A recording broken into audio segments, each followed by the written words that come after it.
हे हाय नमस्कार नमस्ते। ये वीडियो बाकी वीडियोस की तरह नहीं होगा जो मैं अक्सर बनाया करता हूँ, क्योंकि मुझे लगता है आज हमें बात करने की जरूरत है। शायद मुझे आपसे बात करने की ज्यादा जरूरत है। अक्सर कई बार हमें कुछ कहना होता है तो लोग नहीं होते हैं, और जब लोग होते हैं तो कहने की हिम्मत नहीं होती है। हाल ही में सुशांत सिंह ने जो किया वो सबको पता है, जिससे काफी लोगों को तकलीफ हुआ, दुख हुआ और गुस्सा भी आया, जो काफी जायज है। लेकिन असल में ऐसा क्या है जो लोगों को आज भी मजबूर करता है ऐसा कदम उठाने के लिए? क्या सुसाइड सच में एक सोल्यूशन है या फिर एक कदम है जो कायर उठाते हैं जैसा लोग कहते हैं? अगर आम इंसान की नजरों से देखें तो सुशांत के पास सब कुछ था, पैसा था, नाम था। In a way he was a successful man, और जैसे हमें स्कूल में सिखाया गया था कि a successful man is always a happy man, तो उसने ये कदम क्यों उठाया? अक्सर ये भी कहा जाता है कि जिनका दिमाग काफी कमजोर होता है अक्सर वो सुसाइड की तरफ कदम बढ़ाते हैं। लेकिन जिस बंदे ने इंडिया के टफेस्ट एग्जाम को मेरिट के साथ क्लियर किया था, क्या सच में उसका दिमाग कमजोर था? सुशांत के पास कोई रीजन नहीं था जिससे वो दुखी हो, क्योंकि वो लाइफ के हर फील्ड में सक्सेसफुल था। तो उसे तो हमेशा खुश होना चाहिए था, नहीं? या फिर हमें अपने खुशी के मायनों को बदलना पड़ेगा? आज भी इंडिया में बहुत ज्यादा सुसाइड होते हैं और होते रहेंगे। हर साल डेटा बदलेगा, नाम बदलेगा, लेकिन तकलीफ वही होगी। और शर्म की बात यह है कि आज भी हमारे देश में इस बारे में कुछ किया नहीं जाता। आज भी हमारे देश में बच्चों को मेंटल हेल्थ से ज्यादा अमेरिकन हिस्ट्री के बारे में ज्यादा पता होगा। आखिरी बार आपको कब याद है कि आपके स्कूल या कॉलेज में आपको मेंटल हेल्थ के बारे में बताया गया हो? क्योंकि लोगों ने हमेशा मेंटल हेल्थ को काफी हल्के में लिया है। अगर आज भी किसी नॉर्मल इंसान को आप पूछोगे कि डिप्रेशन का क्या मतलब होता है, ज्यादातर लोग आपको यही कहेंगे कि डिप्रेशन में लोग सैड रहते हैं। वो कहते हैं कि हम भी तो सैड होते हैं, हम फिर खुश हो जाते हैं, तो ये लोग ऐसा क्यों नहीं कर सकते हैं? लेकिन असल में डिप्रेशन कोई सैड फीलिंग नहीं होती, क्योंकि असल में डिप्रेशन में कोई फीलिंग ही नहीं होती है। डिप्रेशन को हमेशा साइलेंट किलर कहा गया है, बिल्कुल एक दीमक की तरह जो इंसान को अंदर से खोखला कर देती है। कई बार तो इंसान जो इस प्रॉब्लम से गुजर रहा होता है तो वो खुद भी नहीं समझ पाता, वो दूसरे को क्या समझाएगा। मैं भी इस टर्म से काफी अनजान था जब तक मैंने इसे खुद पर्सनली फेस नहीं किया। ये कहानी आपसे मेरा शेयर करने का बस एक ही रीजन है, इस कहानी के थ्रू में अगर आप में से किसी एक का भी लाइफ थोड़ा भी अगर पॉजिटिव वे में चेंज कर सकता हूं तो आई फील मेरा यूट्यूब पे आना वर्थ होगा। तो ये बात तब की है जब मैं 10th स्टैंडर्ड में पहुंच चुका था। तब तक मैं काफी क्रिकेट खेलता था और मुझे क्रिकेटर बनना था। जाहिर सी बात है, इंडिया में हर दूसरे बच्चे को क्रिकेटर बनना होता है। लेकिन जब मैं 10th में पहुंचा तो सबने मुझे कहना शुरू कर दिया, अरे तेरी दोनों बहनें डॉक्टर हैं, तुझे डॉक्टर बनना चाहिए। अगर तू डॉक्टर नहीं बनेगा तो लोग तेरे मॉम डैड की बदनामी करेंगे, उन पे थू थू करेंगे, जो ऑब्वियसली एक 15 साल के बच्चे को सुनकर अच्छा नहीं लगा। तो ऑब्वियसली मेरा गोल क्रिकेट से हट के डॉक्टर पे शिफ्ट हो गया, क्योंकि हर कोई उस एज में चाहता है कि वो अपने मॉम डैड को प्राउड करे, उनके चेहरे पे मेरे वजह से खुशी आए। इससे बड़ी बात कोई हो नहीं सकती। तो सबने कहा अगर तुम 10th में 90% के ऊपर नहीं ला पाए तो तुम क्या डॉक्टर बनोगे, क्योंकि एसएससी काफी बेसिक बोर्ड है, इसमें तो कम से कम 90% तो आना ही चाहिए। तो जिस बच्चे को 10th के प्री बोर्ड एग्जाम में 44% आया था, मैंने अपना पूरा जोर लगा दिया, 2 महीने तक पढ़ता रहा। मैंने 16 घंटे पढ़ाई की और पूरा जान लगा दिया ताकि मेरे 90% के ऊपर आए। और मैं आपको बता दूं कि मेरे लाइफ में आज तक 70% के भी ऊपर लाइफ में आज तक 10 से पहले कभी नहीं आए थे। एंड फाइनली मैंने बोर्ड्स दिया जो काफी अच्छा गया और रिजल्ट आया और मुझे आया था 89.36। मैं काफी खुश था उस दिन, मैं बहुत खुश था। अनटिल अनलेस जब मुझे लोगों ने कहा कि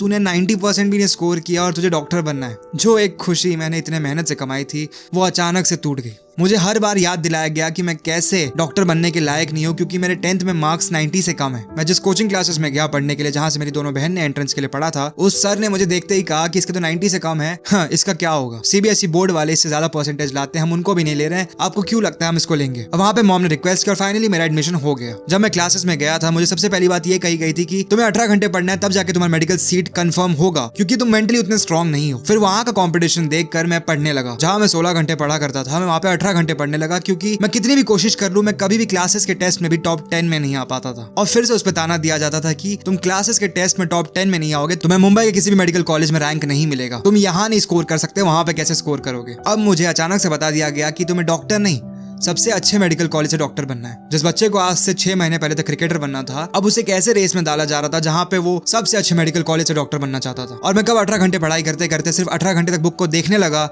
मुझे पता भी नहीं चला। सिर्फ 6 महीने में मैं 70 kg से 100 kg प्लस था। मुझे खुद समझ नहीं आ रहा था कि लाइफ में हो क्या रहा है। हर दिन मैं टेस्ट के लिए अपीयर होता और मेरे मार्क्स सिर्फ डाउनग्रेड होते, डाउन हिल चले जा रहे थे, और मुझे खुद समझ नहीं आ रहा था कि ये मेरे साथ हो क्यों रहा है। और हर सुबह उठ के मुझे बस यही लगता कि मैं शायद अगर सुसाइड कर लूं तो वो ज्यादा बेहतर रहेगा, क्योंकि मुझे उस टाइम पे सुसाइड एक प्रॉपर सोल्यूशन लग रहा था कि अगर मैं सुसाइड कर लेता हूं तो लोगों को रिजल्ट पता नहीं चलेगा कि मैंने मेडिकल में कितना स्कोर किया और कोई मॉम डैड पे सवाल नहीं उठाएगा। तो उस टाइम पे सुसाइड मुझे एक आराम लग रहा था, दर्द नहीं। मुझे आज भी याद, मेरा को सो नहीं पाता था। मैं अपने बुक्स के पीछे लूजर लूजर लिखा करता था। मैंने सबसे कट ऑफ कर लिया था और मैं अकेले रहता तो भी मुझे खुद के साथ होने का एहसास नहीं होता। मुझे उस दिन सुसाइड करना था जिस दिन मेरा मेडिकल रिजल्ट आया था, क्योंकि मैं कमजोर नहीं था, बस मैं थक चुका था। आई स्वेयर टू गॉड, मैं हर दिन बस यही सोचता था कि मैं सुसाइड कर लूंगा तो मैं अपनी लाइफ में ज्यादा बेटर स्टेज में रहूंगा।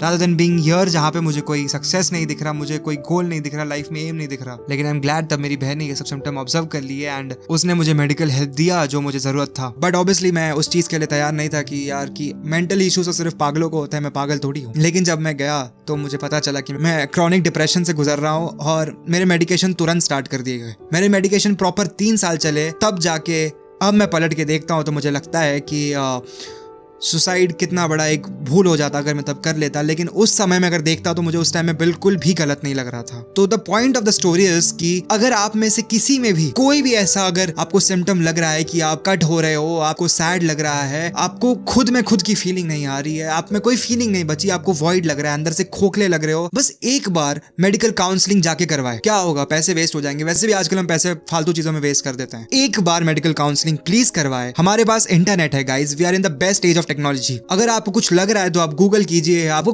थोड़ा भी शक होना, प्लीज प्लीज प्लीज मैं आपसे हाथ जोड़ के बोलता हूं कि इस चीज को हल्के में मत लीजिए। आज बहुत ज्यादा लोग डिप्रेशन से गुजर रहे हैं और उनको पता भी नहीं चलता। और जिस स्टेज में आप हो उस स्टेज में मैं भी था और मैं भी सोचता था कि डिप्रेशन ये सब सिर्फ पागलों को होता है और जो लोग नॉर्मल नहीं होते उनको होता है। बट बिलीव मी गाइज, ये किसी को भी हो सकता है। हेल्प मांगने में कोई शर्म मत करो। मैं इस वीडियो के डिस्क्रिप्शन में कोई वीडियोस लिंक कर दूंगा, आप उस वीडियोस को देखिए। अगर आपको लगता है कि आपको उनमें से कोई भी सिम्टम है तो आप गाइज बिलीव मी अपने फैमिली से बात कीजिए। कई बार हमें लगता है कि हमारी फैमिली हमें समझ नहीं पाएगी, लेकिन वही है जो आपको बहुत समझते हैं। अगर आपको फैमिली से बात नहीं करना तो आप मेडिकल हेल्प लीजिए, आप अपने फ्रेंड से डिस्कस कीजिए। बट प्लीज इस चीज में शांत मत रहिए, क्योंकि अगर मैं अभी खुद के लिए भी कहूँ तो हमें बहुत आगे जाना है। अभी हमें अपना चैनल बड़ा करना है, हमें बेस्ट चैनल बनना है, हमें हर टॉपिक कवर करना है। मैं भी जब वीडियोस बनाता हूँ तो मैं अक्सर कोशिश करता हूँ कि मैं वो वीडियोस ना लूँ जो काफी क्लीशे हैं, जिन पे बहुत सारे वीडियोस बन चुके हैं। मैं आज भी चाहूँ तो काफी सारे व्यूज निकाल सकता हूँ किसी वीडियो के टॉपिक से, 2 से 3 लाख व्यूज आ जाएंगे। लेकिन मैं चाहता हूँ कि अगर आप मेरा वीडियोस देखे तो आपको जेन्युइनली हंसी आए, आप आज से 3 साल बाद भी देखे, 4 साल बाद भी देखे तो आपको ये कंटेंट फनी लगे, ये वो नहीं लगे जो हर कोई कर रहा है। गाइस, इस जंग में खुद को हराना नहीं, खुद को जिताना है। तो बस मैं यही कहूंगा कि ये लाइफ बहुत बड़ा है, समय कैसा भी हो वो गुजर जाएगा। Please don't give up. और मैं मेरे सब्सक्राइबर में से कहना चाहता हूँ, अगर आप में से कोई भी मेंटल हेल्थ को लेके काम कर रहा है तो प्लीज मुझे आके इंस्टाग्राम पे मैसेज कीजिए। हम मिलकर कोशिश करेंगे कि शायद हम इसको और कैसे बड़ा कर सकते हैं, मेंटल अवेयरनेस को कैसे और फैला सकते हैं। और इस चीज में अगर मैं थोड़ा भी कंट्रीब्यूट कर पाऊँ तो आई विल फील कि जितने भी सैक्रिफाइस मैंने यूट्यूब के लिए किए हैं वो सारे वर्थ इट थे। तो गाइज, मैं आपके लिए हूँ, आप मेरे लिए हो, हम मिल के इसको लड़ेंगे। I love you all guys, और मैं जानता हूँ आप भी मुझसे काफी प्यार करते हैं। और मैं मिलता हूँ आपको अगले वीडियो में, तब तक के लिए टाटा, गुड बाय।